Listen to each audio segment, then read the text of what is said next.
Hey y'all, I'm Lily Godzilla. You ever have one of your favorite fishing poles get their tip broken? Well, this video we're going to show you how to fix it.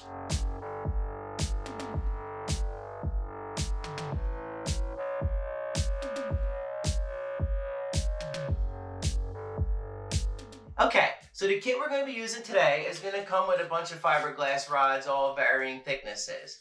You're going to want to use the one that's best representing the thickness at the tip of your pole where the break is. What I like to do is I want one that's going to be thin enough to actually be inserted inside of the pole. It's usually going to be hollow inside of these poles. You just want to get it to fit in there, go down a little bit so it gives it a little bit of extra support. So the first step in getting that to fit, we're going to take a Dremel. You can use a small drill or anything like that, but you want a drill bit that's going to be just small enough to fit into the tip right here. It's generally going to be hollow already, but where all the other eyes are coming down the pole, it's not going to be quite as big of an opening inside of there. The diameter is just going to be a little bit less. So what we're going to do is we're going to take our Dremel and we're going to very carefully insert the drill bit and just kind of go past that eye and down into it a little bit, making room for our fiberglass rod to then be inserted fairly far down into the tip of the remaining tip of the pole.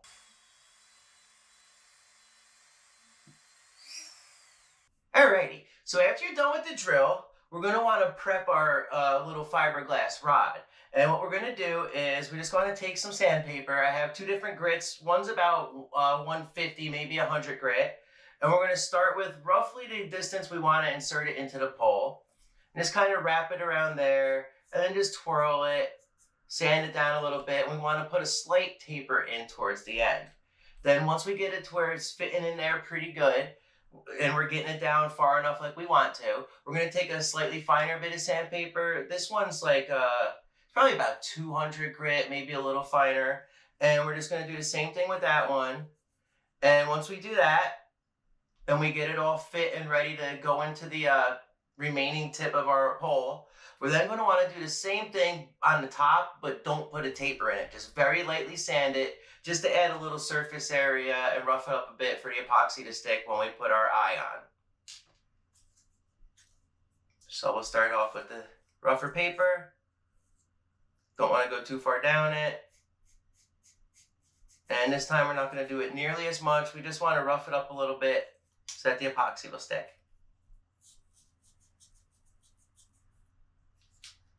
Okay, then we just want to give it all a quick little wipe down. Don't want any dust or nothing on there.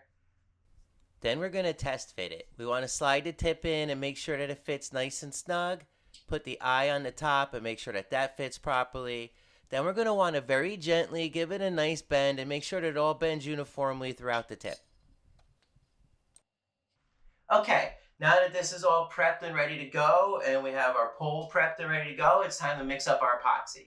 So the epoxy that comes in this kit, it's really simple. It's 1 part A, 1 part B. They both get put in at the same ratio.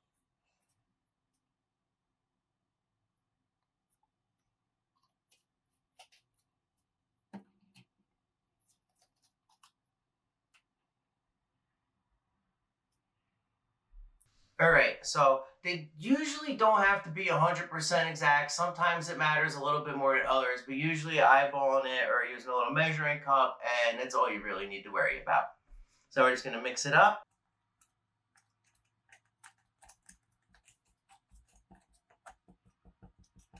So we gave it a good thorough mixing. We want to act fairly fast. Some of these take usually about a day to set, but they also start stiffening up. And once they start to harden, you don't want to be moving it around much. So we're going to start off with the part that's going into the pole first.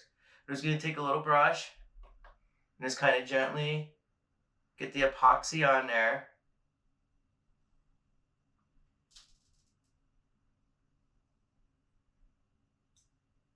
And we're going to stick it in.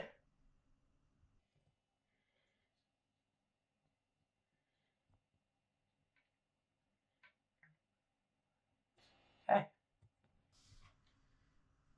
Okay, that's in there nice and good. Now we're going to take our brush and we're going to do the same thing for the tip.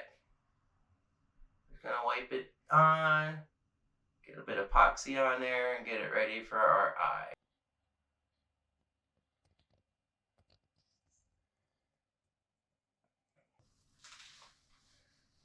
Okay. Now we want to wipe off any excess that we have down here. And up here.